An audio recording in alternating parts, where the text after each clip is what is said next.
بسم اللہ الرحمن الرحیم۔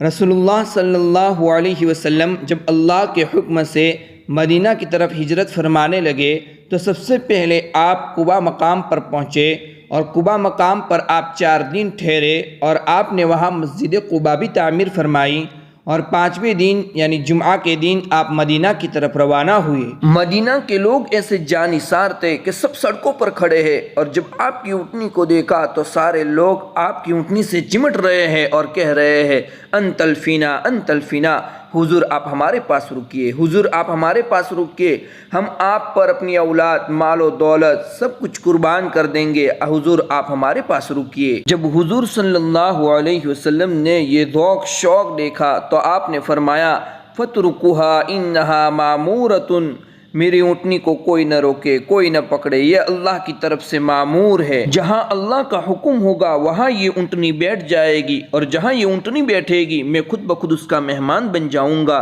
اس لیے میری اونٹنی کو کوئی نہ پکڑے، کوئی نہ روکے، اس کے حال پر چھوڑ دے۔ جب یہ حکم ہو گیا تو سب لوگ ہٹ کے کھڑے ہو گئے۔ اب اونٹنی چلتے چلتے اب جس کے گھر سے گزر جائے اس کی امید اور آس سے ٹوٹ جائے اور اگلا امید میں لگ جائے۔ اس طرح چلتے چلتے ایک خالی جگہ بنو نجار کی، وہاں جا کر اونٹنی بیٹھ گئی اور وہاں سعد بن ایوب انصاری رضی اللہ عنہ کا گھر تھا۔ بعضوں نے اس کے اٹھانے کی کوشش کی، اللہ کے نبی علیہ السلام نے فرمایا نترکوها، اس کو چھوڑ دو، فإنها معمورة، میری اونٹنی کی عادت نہیں ہے کہ ایسے بیٹھ جائے، وہ اللہ کے حکم سے بیٹھی ہے۔ جب اونٹنی بیٹھ گئی تو آپ نے فرمایا لمن هذا الارض، یہ زمین کس کی ہے؟ لوگوں نے کہا یہ 2 یتیم بچوں کی ہے۔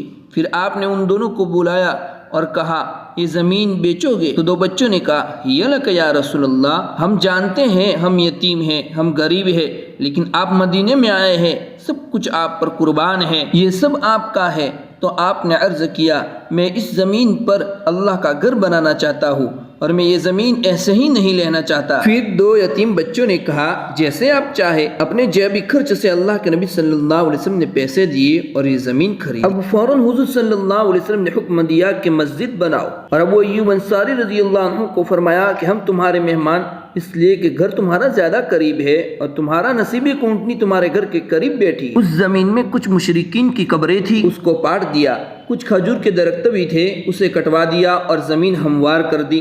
اب تعمیر شروع ہوئی۔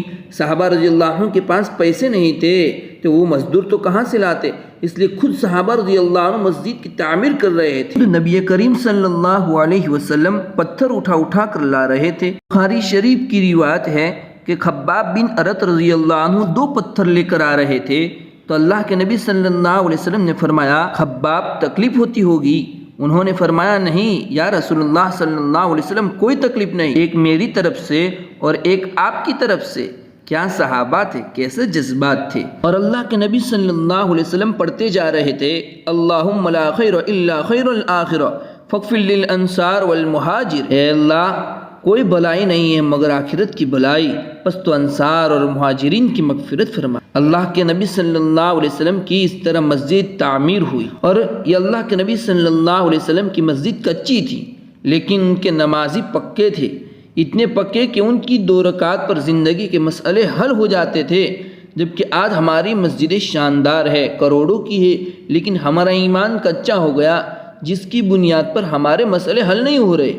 اللہ ہماری نمازوں کو بھی پکی بنا۔ جب نبی صلی اللہ علیہ وسلم نے مسجد تعمیر فرمائی تو 5 ماہ تک قبلے کا رخ بیت المقدس تھا، پھر اللہ کے حکم سے قبلے کا رخ بدل گیا اور کعبۃ اللہ ہو گیا۔ پہلے مسجد کا فرش کچا تھا، پھر اس میں بعد میں کنکریاں لا کر بچھائی گئی، یہ اس لیے بچھائی کہ ایک مرتبہ بارش ہوئی اور مسجد کا جو چھپر تھا وہ کھجور کی ٹہنی اور چھالوں کا تھا، جس سے مسجد میں پانی آیا اور کیچڑ ہو گیا، تو اب جو بھی نماز پڑھنے آتا وہ اپنی جھولی میں کنکریاں لے کر آتا اور اپنی نماز کی جگہ کنکریاں بچھا کر نماز پڑھتا، اس لیے آپ نے حکم دے دیا کہ کنکریاں بچھا دی جائے۔ پھر دوستو فتح خیبر کے بعد جب یہ مسجد ناکافی ہونے لگی تو آپ نے اس مسجد کے وسیع کرنے کا ارادہ فرمایا۔ مسجد کے قریب حضرت عثمان رضی اللہ عنہ کا زمین کا ٹکڑا تھا جو انہوں نے ایک یہودی کے پاس سے خریدا تھا۔ جب حضرت عثمان رضی اللہ عنہ کو پتہ چلا کہ نبی کریم صلی اللہ علیہ وسلم نے مسجد وسیع کرنے کا ارادہ کیا ہے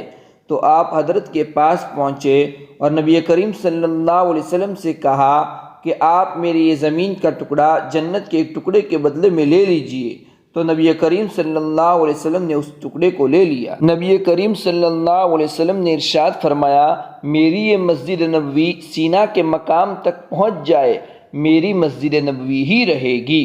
تو اس بات سے ظاہر ہوتا ہے کہ آپ نے اس مسجد کے وسیع ہونے کی خبر پہلے ہی سے دے دی تھی۔ دوستو، ہم آپ کو بتاتے ہیں کہ بعد کے ادوار میں بھی اس کی توسیع ہوتی رہی ہے اور اس کا سلسلہ جاری ہے اور آگے بھی جاری رہے گا۔ دوستو، ہم آپ کو مسجد نبوی کی توسیع کی مختصر تاریخ بتاتے ہیں کہ اس مسجد نبوی کی توسیع کب کب اور کس کے دور میں ہوتی رہی۔ جب نبی کریم صلی اللہ علیہ وسلم مدینہ المنورہ میں ہجرت کر کے آئے تو سب سے پہلے آپ نے مسجد نبوی تعمیر فرمائی، پھر اس کے بعد آپ نے سن ہجری 7 میں اس مسجد کی سب سے پہلے توسیع کی۔ پھر حضرت عمر رضی اللہ عنہ کے عہد خلافت میں جب لوگوں کی تعداد بڑھ گئی تو آپ نے مسجد نبوی کی توسیع فرمائی۔ اس کے بعد حضرت عثمان رضی اللہ عنہ نے 29 ہجری میں مسجد نبوی کی توسیع کی۔ ان کے بعد امور خلیفہ ولید بن عبد الملک نے 88 ہجری سے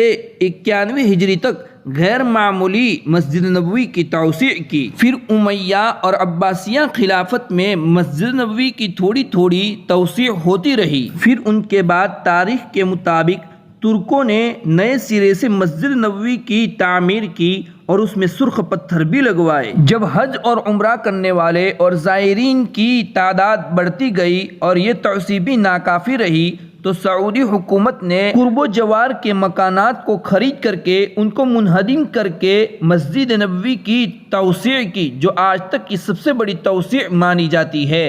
آپ سب کو ہماری یہ ویڈیو پسند آئی ہو تو ہماری ویڈیو کو لائک کیجیے اور ہماری چینل کو سبسکرائب کیجیے۔